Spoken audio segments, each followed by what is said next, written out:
All right, let's go into the 60-second assassin from Sons of Man situation, right?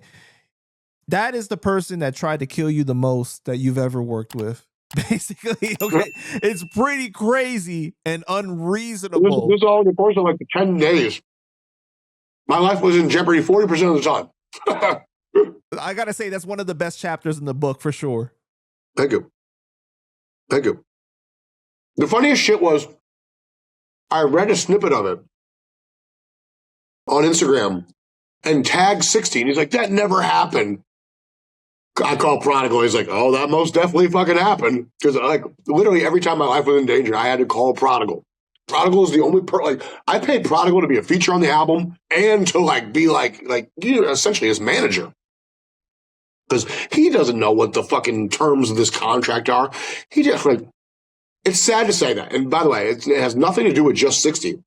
I work with artists that have been in the game for 20, 30 years that I'm dumbfounded by how they don't understand. Like, this is the career path you chose and you don't know what the fucking words mean and you don't understand like what your responsibilities are for turning in music. And it's mind boggling. But yeah, 60, man, loose cannon. And that's when I learned you cannot rationalize with the irrational. He literally thought I tried to poison him. One time right. Let's start at the beginning. So you get him a record deal, right? And you're I signed him first to Holy Tomato Productions because I wanted to make a 60-second assassin album. Then when I linked up with Sound Records, they're like, what are you working on right now? And I just named everything I'm working on, like Bronze Nazareth. I'm thinking about doing some shit, Canibus, Keith Murray. I'm thinking about doing the Sons of Man 60-second assassin album. And they're like, ooh, Sons of Man, Wu-Tang, yeah, we want that. So I signed 60 and like 3 weeks later, yeah, then I got him a bigger bag. I signed him for like 5 G's to do, I think, like a 7-song EP. And then I was going to have, that was money for him. I still had to take care of the recordings. You know, people at home that are like, I mean, he's a cheap ass. That have no idea how budgets work. $5,000 was like his advance. Then I still have recording costs, production costs, feature costs, the whole shit. Then I got him the Sound Records deal. That was for like $35,000. Then, and they took care of all that extra shit too. And I mean, dude, so when I'm telling you, everyone got paid, every motherfucker got paid, dude. And that's in that chapter. I also talk about why I don't work with Shabazz the Disciple. Like, we hit up everyone you can name. Wild the Dark Man, Timbo King, Kill Priest, Hellraiser, Prodigal, Shabazz, 12 O'Clock, rest in peace, RZA, you know, you name it. And everyone's getting paid to do the work. And I sent a deposit to Shabazz, and he never turned in his vocal for 60's album. And I didn't know him like that. We were emailing and texting and stuff. I'm like, I think you feel like you're stealing from me, the white guy. This is 60's money. So whatever money we're not spending from the budget can go to his pocket. So I'm like, here's what I'm going to do. I'm going to go online and I'm just going to rip one of your songs, and I'm using that on his album. And he couldn't say no. Chances are he doesn't even own what I took. But, like, again, this just goes back. I will never let anyone in this business play me in any way, shape, form, or fashion. So, you know, fast forward to 2025. He saw me earlier this year at the Ghostface party. And we talk, we're cordial. But I'm sure he knows, like, you can't ask me to do a goddamn thing. Like, a lot of people played me off like that early in my career. Like, that's part of the Tragic Gaddafi chapter. And then as I become more me, wow, in the game, if you will, I need you. I know I wronged you. What can I do to make it right? What do I owe you? This, like, you know, cool. And then we make it right. And then if you want to continue to work with me, here's what I charge now. In the tragedy chapter, he paid me what he owed me in interest. He's like, all right, so here's what I need. I'm like, cool, I need 5 Gs. He's like, but I just paid you. I'm like, that's what you owed me. To do what you need now, I need this. And then we don't work. I'm like, oh, I am. That's fucked up. I'm like, yeah, working for money. That's fucking crazy. God forbid. What a novel concept. Right. So the situation with 60, right? So you got him the record deal. You're allowing him to stay at your house, right? When you guys are working on the album. You wake up one morning, you cook him breakfast without him even asking. Hey, by the way, that's the same house that C-Rays was tapping the 400-pounder. Oh, wow. Okay. Her name is Crystal. Shout out Crystal. So you make him breakfast. You're cooking turkey bacon. There's 5 slices. You get 3. You give him 2. He sits down and he gets mad. Don't downplay this meal, bro. We had eggs. We had hash browns. We had avocado slices and assorted fruit. We had coffee. We had water. Then 5 turkey bacon slices. 3 for me, 2 for you. And he gets mad that you only gave him 2. And he says, that's not equal. He's like, where's the equality, basically? Yep. Which is ridiculous. So rather than getting into an argument, I took 1 slice off my plate, ripped it in half, and did not gently place it. I threw it on his plate. And that's what prompted me being chased around my shit with a knife. And that's so funny because 60, when he's like, that never happened, he's like, where would I have gotten the knife? I'm like, next to your plate, dumbass. What are you talking about? It wasn't a butter knife, it was a knife. And my kitchen's right next to the kitchen table. Like, there's knives, so I'm like, dude, you keep trying to say this didn't happen. Prodigal's like, no, that was the first time I had to call and save your ass. So basically, you go into a room, you lock yourself in there. He goes to the outside. There's an outside door that he's trying to kick in. So, yeah. It's like a 2-bedroom apartment. The second bedroom is my office. So I lock myself in the office, and I locked this door, and I'm like, oh shit, there's a balcony, a smoking patio and shit. I didn't lock that one, so I ran over that, and he was like trying to get in through that one too. He's a sneaky guy, that guy. Plus, 60's built like fucking Bruce Lee. So it's like, yeah, I laugh, but I don't want none of that either. So you basically didn't who do you call for help? Prodigal son. Right. You call Prodigal, and then he's laughing, but he handles Prodigal's in California. We're in Indiana. I'm calling in for help. You call him, and he handles the situation, gets 60 to calm down, right?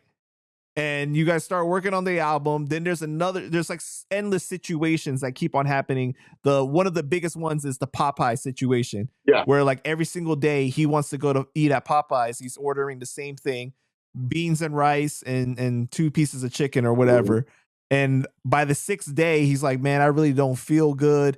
And he's, you're like, well, I wouldn't feel good if I was eating Popeyes for 6 out of 7 days too. And yeah.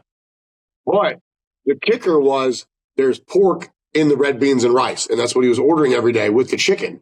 So he's eating pork and they don't eat pork, So he's like, you didn't tell me. I'm like, bro, I didn't have Popeyes once, which is crazy because Popeyes is delicious. But I for some reason, I just he'd get it at like 10 in the morning. I don't want fucking fried chicken at 10 a.m.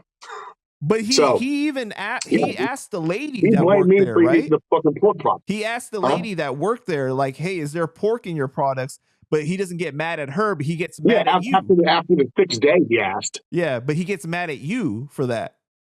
Yeah, dude, it's not like we just went to Popeyes for the first time and you're like, "Let me try the red beans and rice, motherfucker." You've been going to Popeyes. You were eating red beans and rice before I took you to the Indiana Popeyes.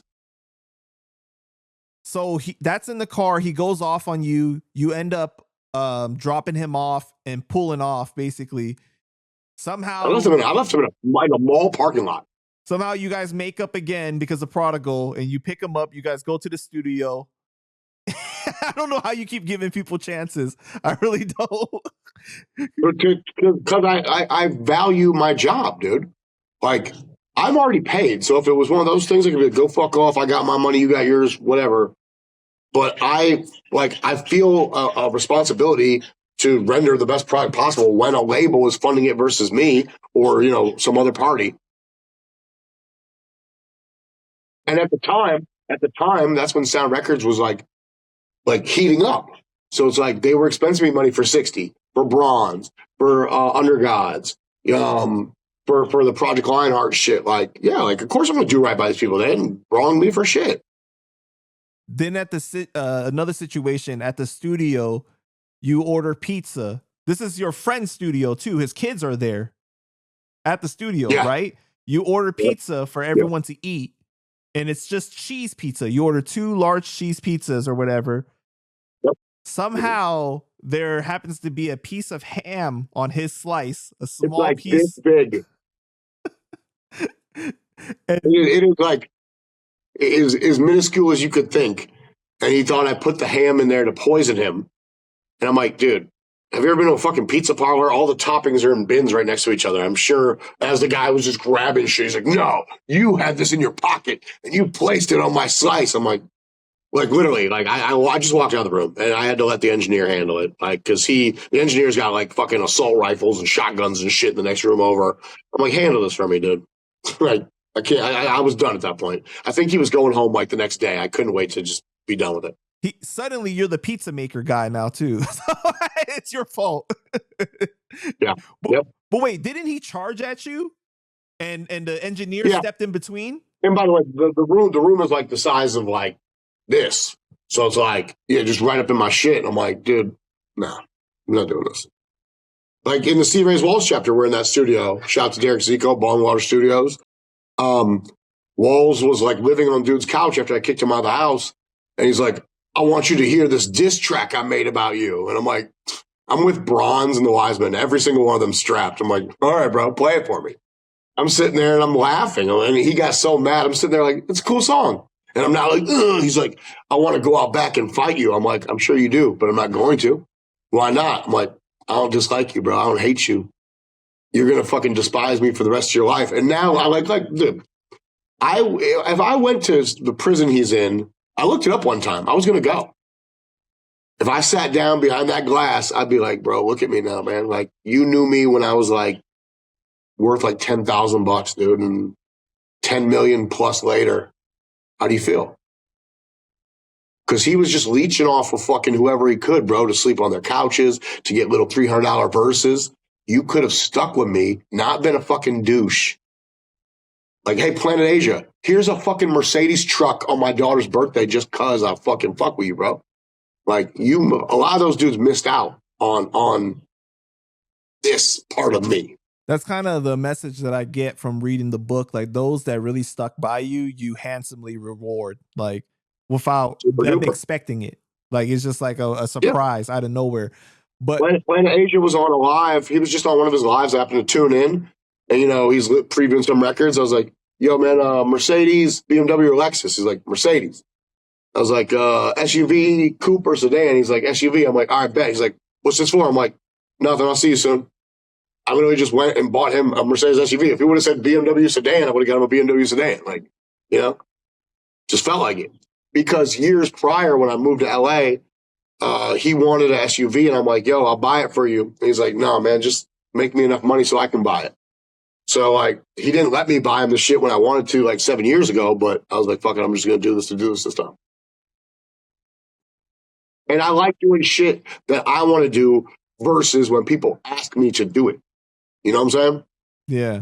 Like, when people ask me to borrow money, I get it. You're asking me because you need it. But I would rather, like, see that you need it and give it to you type shit. Like, without you having to ask. For sure. Like, I just peep it, Because it's like the entitlement or expecting, basically, right? That you'll do it. Yeah, sometimes I give people money just to get them out of my life. Like, I need $1,000. I'll pay you back. And I damn well know who you are. And I know the money's not coming back.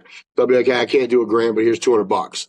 And I'll never hear from the people again. But it's like, I already didn't want to hear from you. So cool. It's a small price, like C. Ray's Walls, that situation. I heard you got $1,000 for the feature. You gave me $5,000. Motherfucker, I've spent like $10,000 for you to live in my shit, to go out, to travel, to party, to do X, Y, and Z. I'm going to take every extra motherfucking dollar I can while you are living rent-free off me, acting like you don't have a place to live, acting like you're not getting bread. Like, cut the shit. I see it. You have a fucking wife that lives 2 cities over. You can go home, bro. You can go get your own money. So, I would have given you $300. Okay, cool. Let me go. I go to my room, get $200, toss it at him, get the fuck out of here. There's a small price to pay for having my own place back. Right. For telling my girlfriend at the time, you can come back over now. He's gone. The place doesn't smell like fucking patchouli and fucking sauteed veggies. All right, so back to 60 though, right? So you take him to the airport because he requests you to take him to the airport, and he leaves. Like, why did you even give him the chance to? Why did you even drive him to the airport at that point? Nice guy. But years later, I told RZA all this. like in real time. So you're a better man than me, bro. Like look, obviously RZA knows these people far better than I ever will, right? Right. Like he's the one who built the whole program. So it's like there's a reason why RZA didn't make this record or Timbo King record or all these records that I did. You know, he like gave me my flowers in real time, like for doing these projects. And I had to learn the hard way. Oh, these people are just fucking headaches. Okay. I see it now. Bobby's a businessman and here I am just Wu-Tang fanning out, like trying to give the world shit they wouldn't have without me otherwise. By the way, these Cinnabon dudes are fucking delicious. And years later, he's on IG Live and he apologizes to you publicly.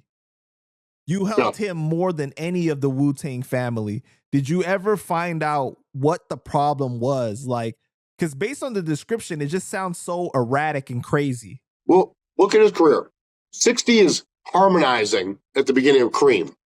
He never got a cent of royalties. Not even just like a little, here's an envelope with some cash just cuz. Like, so I'm sure, you know, he's always considered the weakest link in Sons of Man.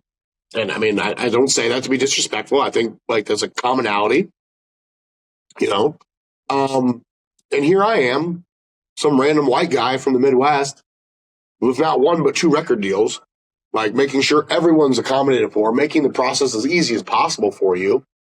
And you don't realize it until after the fact when you're in the room by yourself. You know, RZA's not blowing up your phone. Sons of Man ain't forming a reunion to make a real Sons of Man album. And then you reflect on who did right by me in life and come to find out it was M80.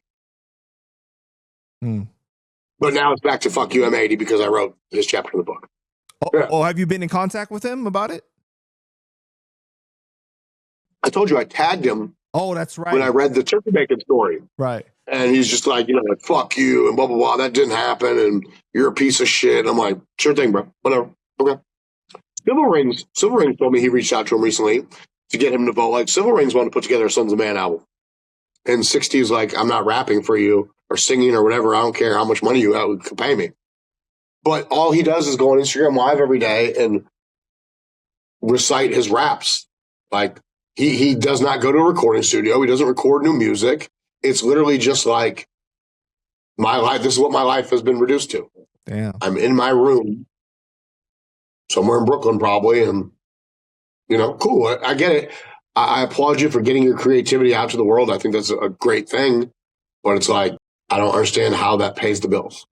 And you could very well pay the bills by being a famed recording artist, even at age 60. I think he's probably 60 now. Jizz is like 57, 58. Wow. So it makes sense.